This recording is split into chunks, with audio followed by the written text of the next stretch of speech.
حضرت عمر رضی اللہ تعالی عنہ تشریف فرما تھے اپنے دربار میں، تو ایک صاحب آئے اور کہا یا عمر لا تنسا موتک، عمر اپنی موت کو نہیں بھولنا۔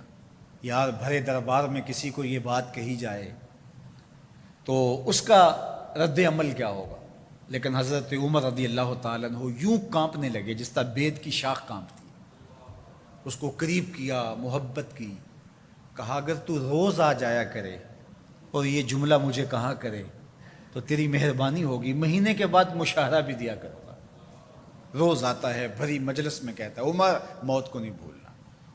ایک دن وہ آیا، آپ نے اسے بلایا، محبت کی اور اس کو مشاہرہ دیا اور الوداع کہنا چاہا، تو اس نے کہا کہ میرے سے کوئی گستاخی ہو گئی؟ کہا نہیں، کوئی ایسی بات نہیں۔ کوئی اور شخص آنے لگا؟ فرمایا نہیں۔ تذکیر موت کی ضرورت نہیں رہی؟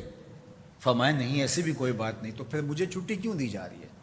تو حضرت عمر رضی اللہ تعالیٰ عنہ رو پڑے، داڑھی پہ ہاتھ رکھا، ایک بال الگ کیا، کہا یہ دیکھ میری داڑھی میں سفید بال آ گیا، اب تیرے آنے کی ضرورت نہیں ہے، یہ بال ہی مجھے موت یاد کرواتا رہے۔ ہماری تو پوری داڑھی بھی سفید ہو جائے نا۔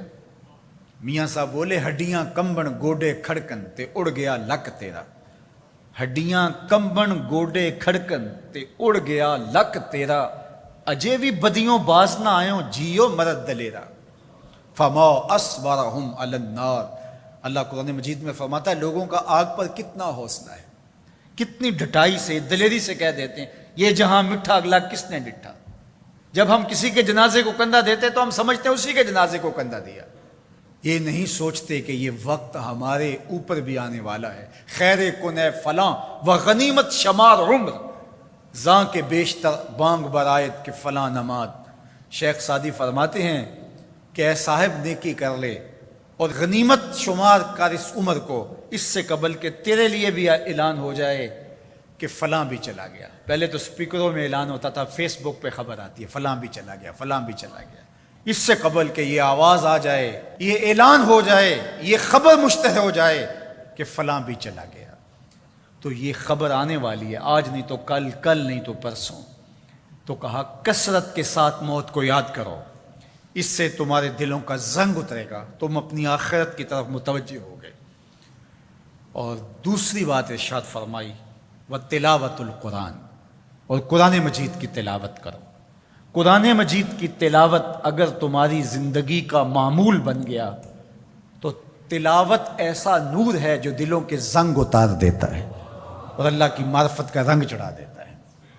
اس لیے دو چیزیں دلوں کے زنگ اتارتی ہیں، ایک کثرت کے ساتھ موت کو یاد، اس کے لیے کوئی نصاب نہیں پڑھنا پڑتا، کسی کے پاس جا کے بیٹھنا نہیں پڑتا، یہ خاموش مبلغ ہے، اس مبلغ کو سننے کے لیے سفر کر کے نہیں جانا پڑتا، اس کو کسی ٹیپ ریکارڈر کے اندر محفوظ کر کے کان کے ساتھ نہیں لگانا پڑتا، کوئی بٹن آن نہیں کرنا پڑتا، اب لائٹ ہے اب سن سکوں گا، اب لائٹ چلی گئی اب نہیں سن سکوں گا، اس کے لیے کوئی وقت متعین اور مقرر نہیں ہے۔ یہ ایسا مبلغ ہے، یہ خاموش واعظ ہے، جب چاہو اس کو سن سکتے ہو۔